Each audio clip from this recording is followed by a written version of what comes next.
Eesti on rahvusriik, see on iseenesest põhiseadusest tulenev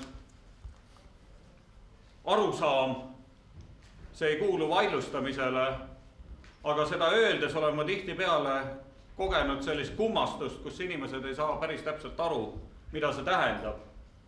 Et kas see tähendab nüüd seda, et teistel ei ole siin kohta? Ei, ma seda ei arva, aga ma näen siin üht veel olulisemat tagamaad, nimelt vabadust ja demokraatiat saab ehitada minu meelest üksnes rahvusriigis. Ehk siis, kui põhirahvas on vaba, tema keel, kultuur on kaitstud, siis on võimalik anda vabadust ka kõigile teistele, kes meie kõrval elavad. Ja need riigid, kus põhirahvuse identiteet ei ole selge, on ebaõnnestunud ka demokraatia ja vabaduse ülesehitamisel.